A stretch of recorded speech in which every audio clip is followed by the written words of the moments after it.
We are sitting in the studio with Harpist Emmanuel Ceysson. He's in town to perform with the Manitoba Chamber Orchestra tomorrow evening. It's a show that you won't want to miss. He's been known for his powerful and virtuosic playing on the harp. He spent a number of years with the Paris Opera. He is now with the Met Opera as the principal harpist. He has a number of CDs to his credit. He's toured the world performing on the harp, and he's in the studio this morning to chat a little bit before the concert tomorrow night. Hello. Hello, good morning. Nice to be here, good morning. Yeah, Thank pleasure you for to have having you. me. My pleasure. First time in Winnipeg? Yes. Second time in Canada? That's it, after once in Montreal, like a few years ago. Mm-hmm. I was quite happy when I saw the Manitoba Chamber Orchestra when they announced their season last year, and I saw that you had been lined up.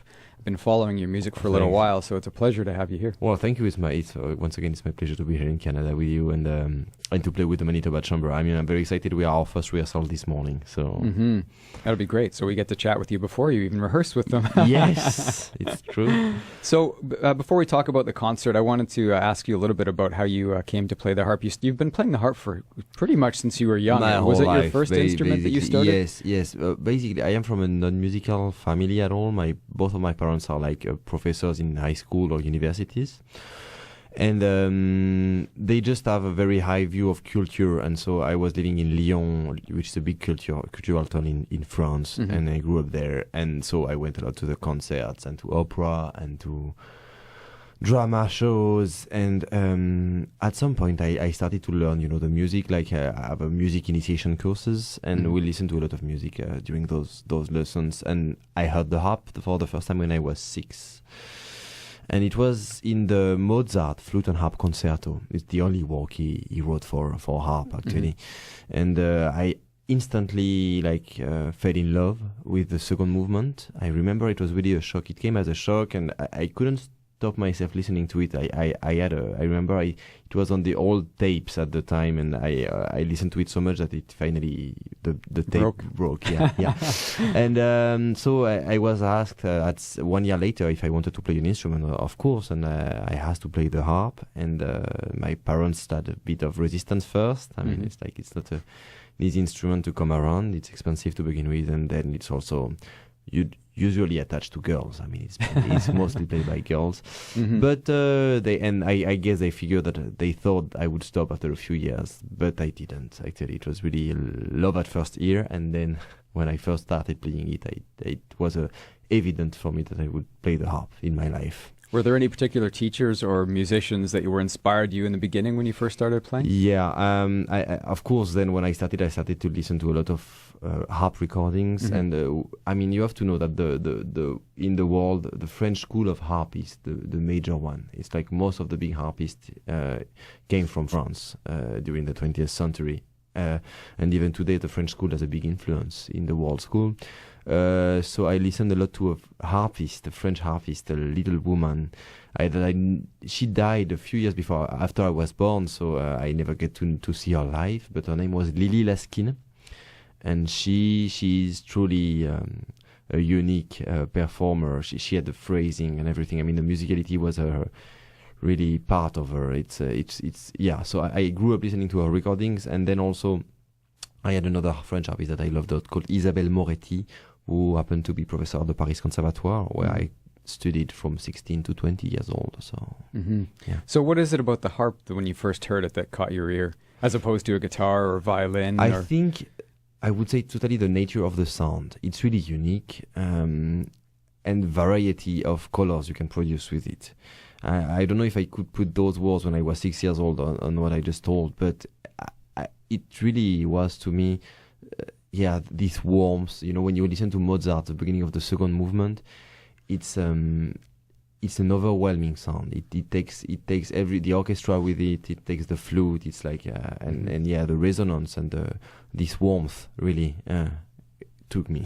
So when you're playing the harp, I mean, there's you obviously get influenced by other performers. What do you try to bring to the harp that might be unique from other performers? Or the first thing one of my first actually thing that I want to show is that the harp totally deserves its place as a solo instrument, either with an orchestra, like in front of the orchestra, or as a recital instrument, solo, only alone on stage. So the first thing that people think is that the harp has no power or doesn't have the power to play in front of an orchestra. Is what I'm gonna try to demonstrate that it's actually possible to do tomorrow night. Which you have many times before. Yes, and also I did before. So one of my first signature would be the power of the volume I can get out of an instrument without being aggressive, because also sometimes you have harpists that play a little bit harshly, which is not my game. So I am really looking for a beautiful sound, a warm sound, precise, and at the same time very, very powerful.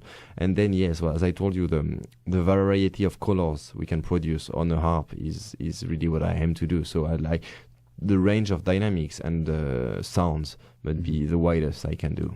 So where did this nickname come from? Enfant terrible. Does that be from as you say, the power that you try to get from the harp? Maybe, and also because it's very difficult to tame me, I guess. I am pretty resistant to many things. I don't like to be imposed to many ideas. For example, I like to be free to choose the programs I play. With orchestra, it's a bit different, but usually, when I am asked a concerto I don't like to play, I prefer to say no than to go. And so it came from actually Colombia. This nickname. I started from Colombia. I started a program.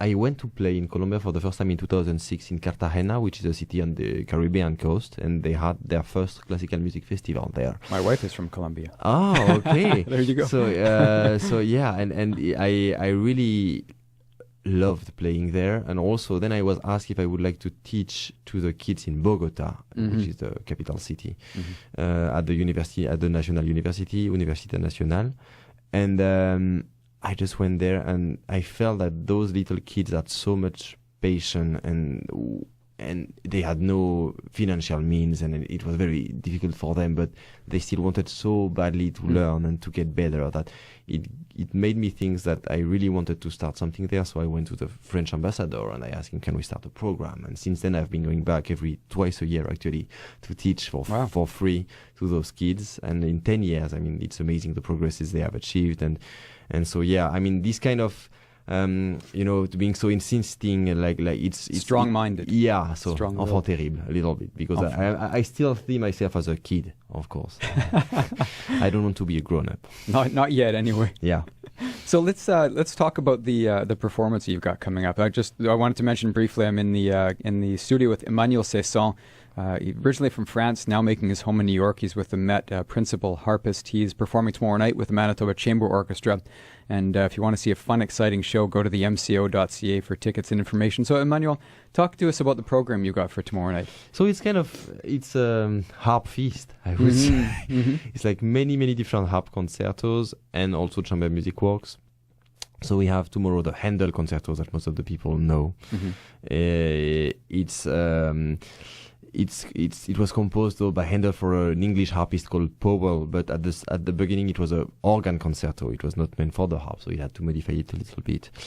And it was for one of the Jubilee of the King during the 18th century.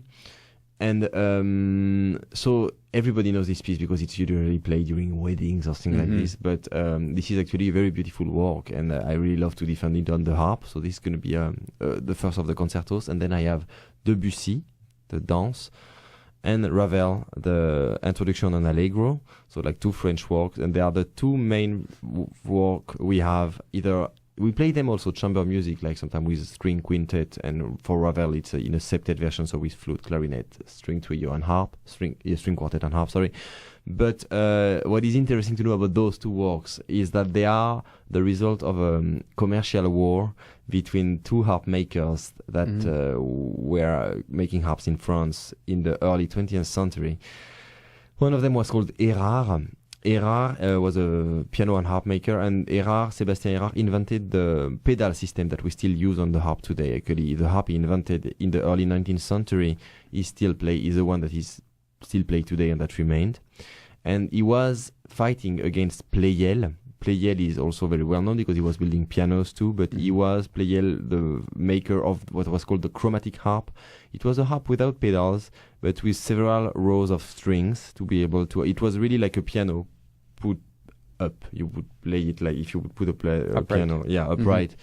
it would be like the chromatic harp. So it was a very complicated instrument to play because there were too many strings and they were like crossing in the middle for you to reach them, and it was noisy and it was not powerful and anything. But still, Pleyel wanted it so deeply to win over the pedal harp that he paid Debussy, and he ordered Debussy the two dances, Danse Sacrée and Danse Profane, that I'm going to perform tomorrow. On the pedal harp, actually, so wow. because it is the instrument that remained. It's not on the chromatic harp that is not built anymore today. And as a reaction, Erard commissioned Ravel the introduction on Allegro that I'm also going to perform tomorrow night. So it's like two major works of the early 20th century by two major French composers are the result of this commercial war, and we are all harpists are really proud actually of this, because they are also very beautiful pieces of music. So tell us quickly about the harp that you play. So Salcedo, I play the Salcedo harp most of the time. It's an American made harp in Chicago. It's a Art Deco model. It was designed in 1927, but I play a contemporary one that was built like 10 years ago. But here in Manitoba, I'm going to play. In Winnipeg, I'm going to play Salvi harp, which is one of the other makers in the world. There are several harp makers. There is one, the biggest is in Chicago, is Lion Hilly, and then there is one in Italy, in Torino, which is in the north of Italy, in Piasco to be precise. It's called Salvi. And so they built different models, and I'm going to play a Salvi harp that is I tried it yesterday, actually. I went to the concert hall to try it, and it's a great instrument. So do you travel with your harp typically? No, I mean, the harp is a very fragile instrument to begin with. It doesn't like too much the cold. It doesn't like too much to be moved. So I try to avoid moving my harp as much as I can, just to preserve it in good conditions. Yeah, it's probably a wise idea. I'm sure they're not that inexpensive. yeah. Then also, I mean, think about the pianist and everything. I mean, it's like we have the same life. It's like it's heavy, it's fragile. You have to change instrument when you go too far. Yeah, you can't put it on your back. No, not that easily. No. Emmanuel Ceysson, thank you very much for coming in this morning. My pleasure to be with you, and I hope to see you guys tomorrow night. I'll be there. Yeah. And again, he's performing tomorrow night with the Manitoba Chamber Orchestra. You can go to themco.ca for information and tickets. It looks like it's going to be a great lineup.